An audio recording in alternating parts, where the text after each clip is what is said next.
Hi everyone, this is Kristen from k.becca, and today I'll be unboxing the Silhouette Mint and showing you how to make your first stamp with it. In case you don't know, the Silhouette Mint is a custom stamp making machine that can make stamps out of all sorts of images, from simple graphics to photos. I know that a lot of us have been waiting for something like this, and I hope that you'll have a better idea about what you can expect from the Mint after watching this video. Alright, let's get to the unboxing. First, you'll find a card for a free 1-month trial subscription to the Silhouette Design Store, where you can find thousands and thousands of images that you can use with your Mint, as well as die-cutting files for other Silhouette machines like the Cameo, the Curio, and the Portrait. Next up is an installation CD from Mint Studio, the software that you'll need to set up stamp files for the Mint. This is different than the regular Silhouette Studio software, so even if you already have Silhouette Studio installed on your computer, you'll still need to install this. You'll also get an instruction booklet, which is helpful to look through when you're getting ready to make your first stamp. And you get 2 stamp sheets in sizes 30mm by 30mm and 15mm by 60mm to get you started. Additional sizes are available for purchase separately, and I think that Silhouette recently lowered the price on those, so you can get more bang for your buck. Also included are stamp blocks for you to mount your stamps to. You can slide the stamps on and off, which I'll show you a little bit later. Next is the more techie stuff: a USB cord and a power cord that plug into the back of the Mint. You'll also get a starter set of inks, which includes the primaries, red, yellow, and blue, as well as black. These are inks specially formulated to work with the Mint, and additional colors are available for purchase separately. And last but not least is the Mint itself. You can see that it actually has a pretty small footprint, so it won't take up a lot of space, which is always a good thing. There are areas to plug in the USB and power cords on the back, and there's a release lever on the bottom in case you need to release your stamp at some point during the process of making it. Okay, now that we've seen what's in the box, I'm going to go install the Mint Studio software on my computer and get my Mint all set up and ready to go. Alright, I just finished installing Mint Studio, and the version that came on the CD was actually not the most recent version, so I had to go to Silhouette's site to download that. I'd recommend just heading over to their site first thing so you don't have to install the older version and then update it immediately like I did. When you first open up Mint Studio, the interface is very similar to the regular Silhouette Studio, with a pie-type graphic and 4 options: Design, Store, Open, and Library. For this project, we're going to click Design, and once we do that, the Design View interface will open. From there, you can choose the correct stamp size from the list in the Stamp Settings window. I'm using the 15mm by 60mm size and have chosen that. Next, I'm going to go over to the top left of the window and click the Open icon to open the file that I'll be using to create my stamp. I'm using the hand-lettered hello image from the k.becca Hello collection.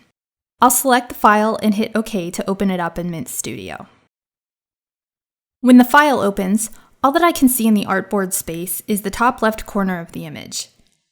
I size all of the digital files that I create at high resolution and at about 10 inches on their longest side, so when I pull this into Mint Studio, it's pretty huge. But this software has a really cool feature that makes it easy to resize the graphic to the correct size. First, click on the image to activate it. You'll see the border box appear once it's selected. Then you'll want to go up to the top right corner of the window, where all of those icons are, and click on the icon that looks like a double-sided diagonal arrow. That will open up the Scale interface, where you can manually resize your image's width and height, or you can do what I'm going to do and click the Fit to Stamp button, which automatically resizes the image to fit the stamp that you're making. I wanted my image to be just a little bit smaller than what it was resized to, and it's easy to do that by mousing over one of the corners of the selected image until the resize arrow appears. Just click and drag until the image is the size that you want. Now that I'm happy with my image, I'm going to set it to print. To do that, go to the top right corner of the artboard area, the place where the rulers are. There are a few icons here, and I'll choose the one that looks like the Mint leaf logo. This opens up the final preview window, and your image is automatically mirrored so it won't print in reverse. You'll also notice that a graphic that looks like the corresponding stamp sheet pops up so you can see exactly what your stamp sheet will look like when printed. I already have my Mint powered on, and you can see in the status window in the bottom right corner of the screen that it's ready to print. You'll also see a little note at the top right of the screen that your stamp will be made as soon as you insert the sheet into the Mint.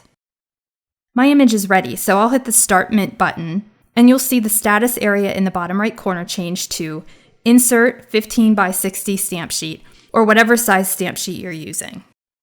I'm going to go do that, and I'll see you over at the Mint. When the Mint is ready to start printing the stamp, the blue border around the power button will start blinking. Then you can insert your stamp sheet into the slot at the back of the Mint with the notched side facing toward the USB and power cord plugs. I actually pushed the stamp sheet into the Mint further than I needed because I was a little bit unsure.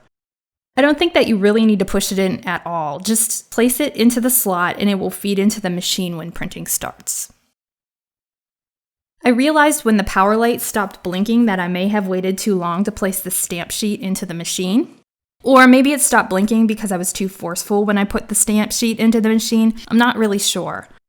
I had to go back over to Mint Studio and press the Start button again, and after that, printing started. So it seems like it's okay if you insert the stamp sheet first and then start the printing process, as opposed to waiting until after starting the process from the software and then inserting the sheet for printing. I've done it both ways, and they both work. The machine doesn't make much noise at all while it's printing, and it only took a minute or so to print my stamp. I left this part in real time so you can see how quick it is.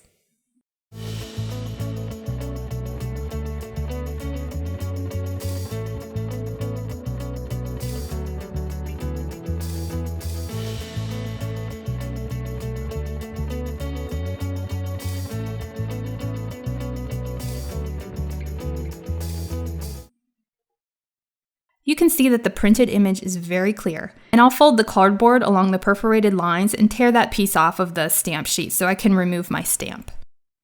The stamp is covered with a piece of protective plastic that's kind of like cling wrap, and if that doesn't come off when you take the stamp out, then you'll need to peel it off so you can use the stamp. I have a stamp mount and a stamp block here in the stamp's matching size, and I'll slide the mount onto the block. This is great because you don't have to buy a new block for every stamp that you make. Just slide the mounted stamp off when you're done using it and store it separately. Once the mount is on the block, I'll remove the lid and peel away the protective paper from the top of the mount. Then I'll line up my stamp and adhere it to the mount. After this, I'm ready to ink my stamp.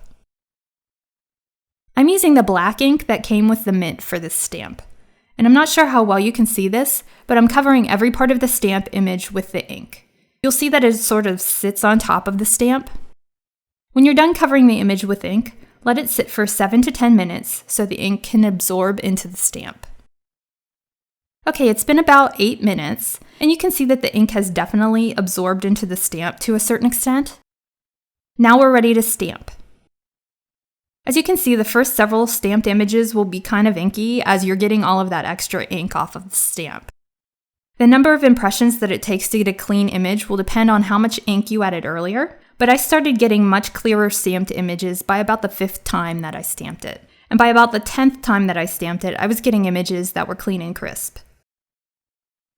I did notice some light areas in the L's in hello, but that was totally my fault because I didn't add as much ink to those areas when I was inking up the images. But I was still very happy with the result.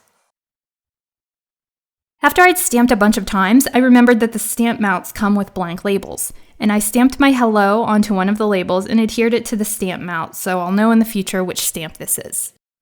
They actually give you 2 labels per mount, so if you mess one up, you'll have a backup, which is always good to have. When I'm finished with the stamp, I can just slide it off of the block and store it somewhere for later use. I hope that you found this video to be helpful, and if you'd like to see more videos on stamping with the Silhouette Mint, please give it a thumbs up and subscribe.